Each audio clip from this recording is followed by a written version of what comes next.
Professeur Didier Raoult, dans la situation épidémique actuelle, que représente le coronavirus chinois vis-à-vis des autres causes de mortalité? En France, si vous voulez, encore une fois, bien sûr, je sais que beaucoup de gens prédisent qu'il va y avoir beaucoup de morts parce qu'il y a des gens dans les réanimations, on verra bien.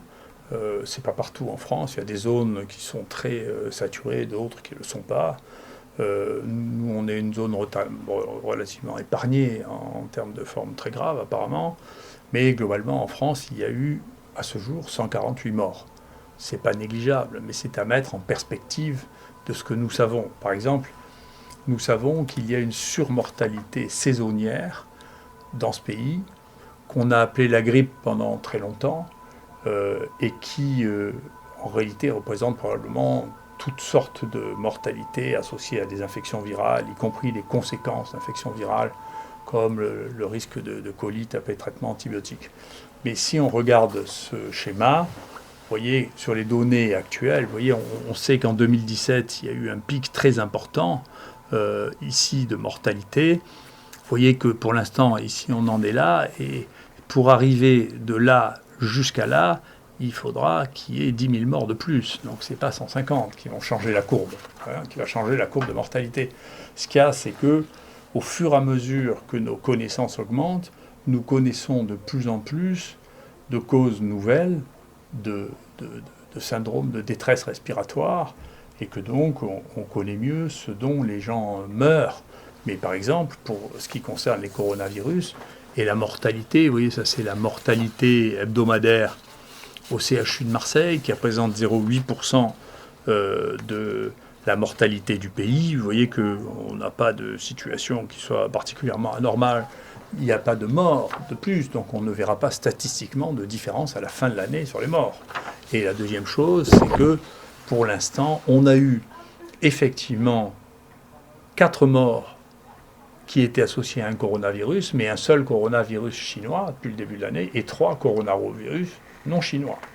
Donc si vous voulez, je pense que nous, peut-être qu'on vit dans un îlot particulièrement différent, parce que bien sûr les maladies infectieuses sont des maladies d'écosystème, mais on ne trouve pas une catastrophe qui justifie des mesures dignes d'une catastrophe atomique. Par ailleurs, si on regarde ce qu'est la mortalité de cette maladie, c'est assez difficile à évaluer, mais il y a au moins un endroit dans lequel c'est facile d'évaluer une part de la transmission et la part de la mortalité. C'est cette grande folie qu'ont fait les Japonais en coinçant tout le monde sur un bateau de croisière avec des gens dont la moyenne d'âge était extrêmement élevée, comme les croisiéristes en général. Il y a à peu près 3000 personnes. Là-dessus, il y en a 700 qui sont tombés malades et 7 qui sont morts. Dans la population la plus à risque, la mortalité est de 1%. Donc il faut arrêter de raconter des choses qui terrifient les gens. Bien entendu, si vous ne testez que les gens en réanimation et vous dites à tous les gens qui sont un peu malades de rester chez eux, vous aurez une vision de la gravité de la maladie qui n'aura rien à voir avec la gravité de la maladie. Et la gravité de la maladie des gens qui sont en réanimation, généralement, elle est très grave. Donc moi, je ne vois pas de signaux de mortalité qui soient spécifiquement redoutables. Je ne vois pas. Je ne vois pas de modification de la mortalité générale dans le pays. Et je continue à penser qu'il faut garder raison et que donc il faut faire comme pour les maladies infectieuses en général, du diagnostic. Nous, on a réalisé ce à quoi je m'étais engagé auprès du ministre, jusqu'à 1100 diagnostics par jour, d'accord, PCR par jour.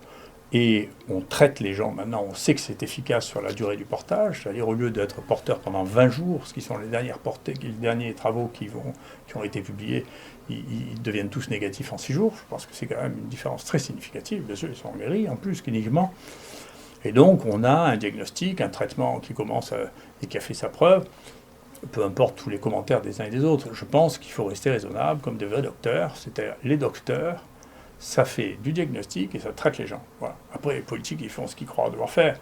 Mais nous, les docteurs, je pense qu'il faut se faire confiance aux médecins. Les médecins, quand quelqu'un est malade, ils doivent essayer de faire le diagnostic. Et s'il y a un traitement qui est valable, ils doivent l'utiliser. Est-ce que ces capacités de diagnostic ici à Marseille sont représentatives de ce qu'il y a sur le territoire? Non, ça n'a pas encore été mis en place, je le regrette. C'était un des projets du ministre. Je pense que ça met un peu de temps à se mettre en place. Ce qui est, de mon point de vue, difficile à comprendre parce que les outils et les machines existent. Donc, Ça peut se faire absolument n'importe où. On peut faire des milliers de PCR. Il y a beaucoup de laboratoires qui font ça. Il suffit de changer les amorces pour faire du PCR de coronavirus. Il n'y a rien de magique là-dedans, hein. C'est le PCR banal que tout le monde fait. Et c'est la raison pour laquelle les Coréens, les trucs. Et donc la France a beaucoup de retard, hein. C'est une image que je montrais que je présentais hier. La France va être le 20e pays en termes de nombre de tests par habitant. Quand on compare ça à la Corée, on est sidéré. Et donc ça veut dire que tout le monde s'est mis à faire de la PCR. Alors ça nécessite qu'il y ait de la logistique, c'est-à-dire comment on fait pour prélever les gens de manière à ce qu'ils n'arrivent pas tous en même temps. Il faut développer très certainement l'auto-prélèvement, que les gens arrivent avec un écouvillon fermé, ce qui fait que plus personne n'a peur. Donc il y a des vraies mesures logistiques, pragmatiques, rationnelles à mettre en place et à traiter ça comme une maladie normale. Mais si en même temps on met le feu en disant vous allez tous mourir, même les gens qui reçoivent les prélèvements vont avoir peur, vont se mettre droit de retrait, les gens. Donc c'est pas possible d'affoler la population avec une chose donc, qui ne changera pas les statistiques de mortalité. Enfin, il n'y aura pas plus de morts que ce qu'il y a eu les années précédentes. C'est pas vrai. Voilà. Donc simplement, il faut mettre en place les moyens, comme pour une maladie infectieuse, de faire le diagnostic et le traitement. Et pas à dire, oh mon Dieu, quelle aubaine, je vais pouvoir avoir de l'argent pour faire un vaccin, je vais pouvoir avoir de l'argent pour pouvoir faire une expérimentation. La question, c'est, face à une situation dans laquelle, y compris pour la crise sociale, il faut pouvoir dire, écoutez, on a moyen de faire le diagnostic, tout le monde peut être diagnostiqué, et tout le monde peut être traité. Il y a la question de dire, écoutez, si vous êtes malade, restez à la maison, et attendez que ça passe, et si ça devient grave, on vous prend en réanimation, ça n'est pas une réponse, c'est mon avis. Voilà. Et que pensez-vous de l'évolution de l'épidémie de coronavirus dans le monde ? Écoutez, pour ce que j'ai vu rapidement, les 3 pays dont la situation n'est pas contrôlée actuellement, c'est l'Italie, la France et l'Espagne. Donc c'est probablement pas des modèles. Donc le confinement en Italie, ça n'empêche pas qu'il continue à avoir une évolution exponentielle. Il continue à avoir une évolution exponentielle en France et en Espagne. Et ces 3 pays ont décidé de mettre au premier plan le confinement. On peut se poser la question s'il ne faut pas réfléchir maintenant, accepter de changer d'opinion, ce qui est une forme d'intelligence sous la pression des événements, et repartir sur ce qu'a fait la Corée, c'est-à-dire multiplier les tests, traiter les gens et n'isoler que les gens positifs. Enfin, c'est pas on ne peut pas isoler toute la population.